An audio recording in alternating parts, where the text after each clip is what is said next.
안녕하세요. 여러분 반갑습니다. 어제 보고 또 보는 거죠.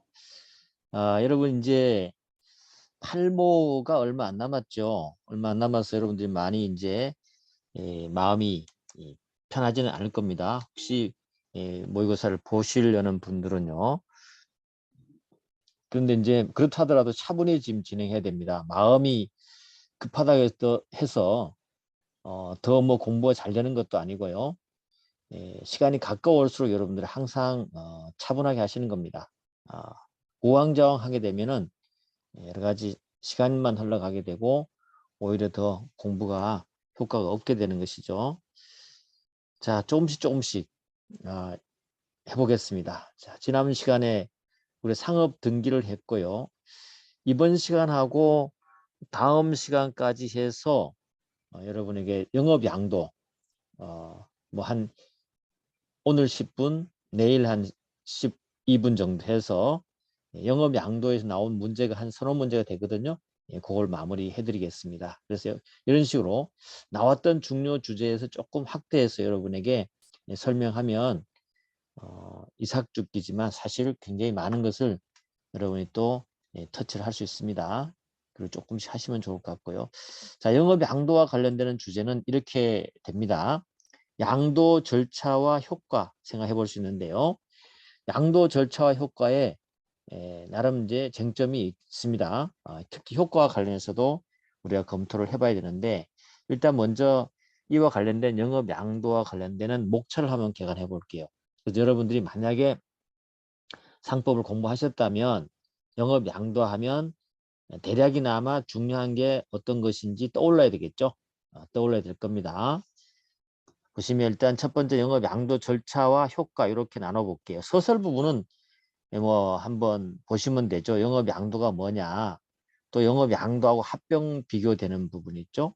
합병은 법의 규정에 의해서 포괄적으로 넘어가는 것을 말하고 영업 양도는 계약상 이루어지는 것이고 특정 승계된다는 요 정도만 알아두셔도 충분합니다. 알겠죠? 그리고 영업 양도의 절차 뭐 됐고요. 영업 양도의 효과인데 다시 검토해 볼 거고요. 절차는 절차에서 중요한 게 우리가 한번 체킹해 봐야 될 게 있습니다. 특히 선택형으로 나오기도 하고요. 사례형에서 부분 논점으로 한 줄 써줘야 되는 부분도 남아 있죠. 일단 절차 부분 영업 양도는 특정 승계라는 거 놓치면 안 되고요. 특정 승계라는 거 이게 포괄 승계하는 합병과 비교되는 부분이고 상호가 이전될 때 어떻게 되느냐 부분도 검토를 해야 됩니다. 그리고 채권 채무가 이전되느냐 부분이죠. 또 근로관계 있죠. 특히 영업 양도에서는 거기에 양도인의 근로자들 있죠. 근로자가 양수인에게 넘어갈 거냐가 굉장히 중요한 주제가 될 수 있습니다. 그걸 제가 조금 이따 한번 한 페이지로 한번 정리를 해드리겠습니다. 뭐 공법적 지위 이전되느냐 이 부분도 생각할 수 있지만 공법적 지위는 잘 안 넘어가죠. 네, 그렇습니다. 그 다음에 이제 절차에서는 우리가 경업금지 의무를 생각해 봐야 돼요. 영업양도의 핵심적인 제도라고 볼 수 있어요. 이 제도를 영업양도라는 제도를 활성화시키려면 이 경업금지 의무가 있어야 되는 거죠. 만약에 영업양도한 자가 동일한 영업을 다시 한다 그러면 영업양도가 활성화되겠습니까? 안 되죠. 영업양수를 받아서 영업을 하려고 하는데 양도인이 또 영업을 한다. 그러면 영업양도 자체 제도가 의미가 없기 때문에 이 경업금지 의무가 중요한 것이죠. 그런데 오늘 법조문에 나와 있는 정도만 잘 보셔도 충분한 겁니다. 그렇게 한번 살펴보고요. 그 다음에 효과로서 영업양도의 효과가 사례형, 그 다음에 선택형에서 중요한 주제로 나오게 될 겁니다. 일단 영업양도를 한 다음에 양수인이 양도인의 상호를 계속 사용하느냐 안 하느냐에 따라서 양수인도 양도인의 채권자에 대해서 책임져야 되느냐 이 부분 하나, 또 채무자에 대해서 채무를 이행했을 때 받아야 될 것이냐, 또 채무자를 보호해야 될 거냐 문제거든요. 그래서 결국은 양도인의 채권자 채무자 보호 문제입니다. 이게 뭡니까? 외관주의 법리죠. 여러분 외관주의 법리 아시죠? 표현 지배인부터 해서 명의대의자 책임도 외관주의 법리가 적용되는 것이고 여기 영업 양도에서 채권자 채무자 보호도 사실 외관주의 법리입니다. 겉으로 드러난 것을 믿은 채권자, 채무자를 보호해줘야 되겠죠. 그래서 소경했느냐 안 했느냐. 소경했을 때는 양수인과 양도인이 연대 책임을 진다. 이 연대 책임은 물론 부진적 연대 책임이 있죠.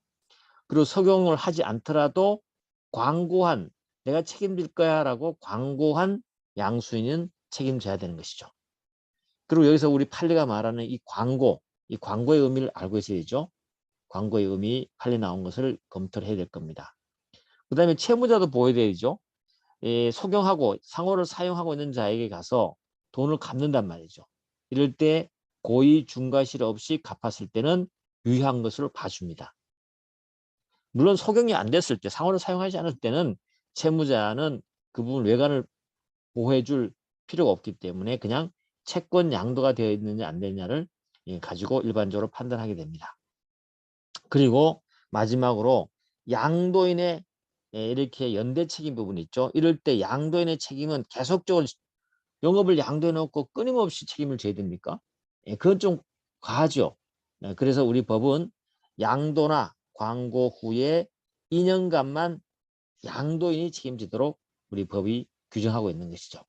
그래서 이렇게 어떤 제도가 나오면 여러분이 전체적으로 목차를 가지고 좀 장악하는 게 참 중요하죠. 여러분 민법도 그렇게 하고 계시죠. 상법도 사실은 좀 잘하면요 굉장히 고득점 할 수 있고 전략감을 할 수 있고 짧은 시간에 좀 정리를 할 수는 있습니다. 사실은요. 여러분이 이제 민법이 워낙 치여서 좀 덜해서 그런 것이지 여러분 잘하시는 분들은 상법 너무 잘하시더라고요. 보니까. 넘어가겠습니다. 자, 문제를 한번 보시면 변시 2회 때 2013년에 나왔던 문제 한번 보겠습니다. 상법상 영업 양도한 설명 중 옳은 것. 여기에 대해서 주제를 조금만 설명하고 문제를 한번 보시면요. 일단 여기 주제에 나오는 5개의 지문 중에서 영업 양도 여부를 판단 어떻게 할 거냐가 나올 겁니다. 이 부분이 체킹되어야 되는 부분이죠. 영업 양도가 뭐냐? 기능적 재산을 이전받아서 이 기능적 재산은 굉장히 포괄적인 재산이죠. 판례가 얘기한 겁니다. 넘겨받아서 양도인이 하던 것과 같은 영업적 활동을 계속해야 됩니다. 알겠죠? 아무리 양도받았다 하더라도 영업활동이 계속되지 않으면 그건 양도가 아니에요. 그게 판례 입장입니다. 알겠죠? 그래서 판례가 뭐라고 합니까? 조직을 완전히 해체해서 영업재산의 전부를 양도했다? 이건 영업양도 아니에요. 설령 영업재산을 전부 양도했다 하더라도 조직을 해체했기 때문에 영업을 계속 할 수 없잖아요. 그죠? 아닌 거죠. 그런데 이거는 가능합니다. 영업의 재산을 일부를 유보한 채 영업시설을 양도했다 하더라도 그 양도된 부분만으로도 종래 조직의 유지가 인정된다면 이거는 영업양도다. 판례 입장 아시겠죠? 아무리 다 넘겨줬다 하더라도 기존 영업을 활동을 계속할 수 없다면 그거는 양도가 아니다라는 것이 판례의 본래 취지라는 걸 여러분이 알고 있어야 됩니다. 그리고 아까 봤듯이 영업 양도의 책임 존속 기간도 여기서 쟁점이 됩니다. 양도 광고 후에 2년이 경과하면 선물된다. 조심할 게 있습니다. 여기에 양도인의 채무죠. 알겠죠? 양도인의 책임 존속 기간이에요. 양수인 아니에요. 양수인. 계속 함정 파고 있죠. 그리고 또 하나 검토할 것은 양도인의 경업 금지 의무 시험에 나오겠죠. 경업 금지 의무, 동종 영업. 여기서 경업 금지일 때 동종 영업이라 하는데 이 동종 영업은 동일 영업보다 굉장히 넓은 개념이에요. 알겠죠? 그래서 양도한 영업과 경쟁 혹은 대체 관계인 영업이면 충분한 거죠. 근데 양도인이 제3자를 내세워서 동종 영업한다? 안 됩니다. 영업을 제3자에게 임대한다? 안 되는 거죠. 이것도 편법으로 양도인이 자기가 경험을 하겠다는 의미하고 똑같은 것이잖아요. 알아두셔야 되고요. 그리고 최근에 나온 판례 중에 반드시 알아야 될 핵심 포인트 하나. 동일 지역 내지는 인접지역이라는 말이 나오잖아요. 경업금지에서 조문에. 그럼 이 동일 지역, 인접지역이 뭐냐가 문제가 됐는데 판례가 나왔습니다. 양도된 물적 설비가 있었던 지역을 기준으로 하는 것이 아니고요. 알겠죠? 영업 양도인의 통상적인 영업 활동이 이루어진 지역을 기준으로 합니다. 그래야 되죠. 경업이라는 것은 영업을 기준으로 해야 됩니다. 만약에 어떤 회사가 인천에 본사를 두고 있고 공장도 인천에 있습니다. 만들어서 판매하고 영업하는 곳은 부천이었어요. 그럼 여기서 동일지역 인접지역 다시 말해서 영업양도에서 경업금지 의무에서 동일지역은 어딜까요? 부천인 거죠. 알겠죠? 영업하는 곳을 말한다. 그리고 금지기간은 약정이 없으면 10년, 약정이 있는 경우는 20년을 초과하지 않는 범위에서 약정을 정할 수 있다. 그렇게 보시면 되겠습니다. 그리고 아까 제가 한번 정리한다 그랬죠? 영업 양도했을 때 항상 고용계약이 문제됩니다. 이 고용계약은 여기서 한번 딱 정리하시면 회사법상 고용관계는 이렇게 생각하시면 돼요. 양도인과 피용자와의 체결한 고용계약 전부 판례 내용입니다. 특약이 있으면 원칙적으로 고용계약은 포괄적으로 승계됩니다. 조심하세요. 영업 양도의 일반적 다른 어떤 물건이라든지 기타 재산적인 이동은 특정 승계가 맞지만 여기 고용계약에서는요. 특약이 없으면 다시 말해서 고용자, 피고용들이 전부 그대로 넘어갑니다. 알겠죠? 특별한 특약이 없으면 전부 다 넘어가는 게 맞아요. 그래서 포괄승계로 간다는 거, 포괄승계 표현을 쓴다는 거요. 물론 이때도 피고용인의 동의가 필요합니다. 물론 이제 일부 승계 특약도 가능합니다.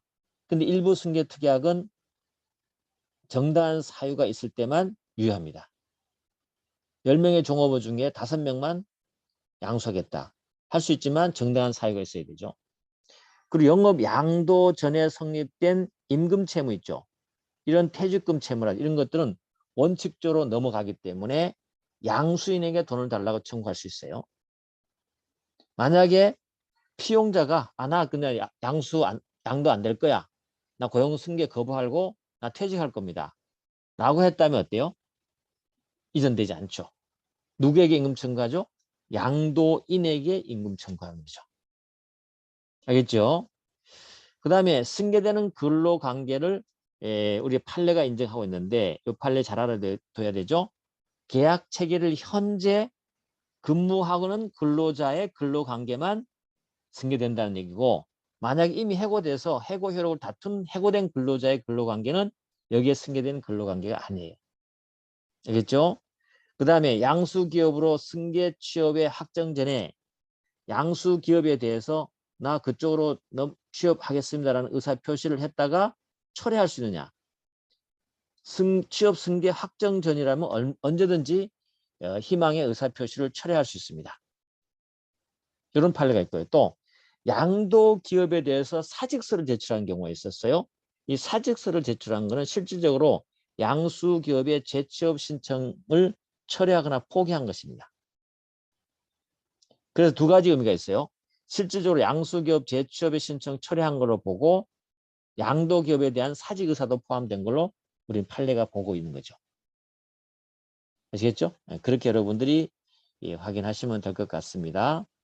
문제는 여러분들이 한번 풀어보십시오. 풀어보시고 요 내용만 잘 확인하면 풀릴 것입니다.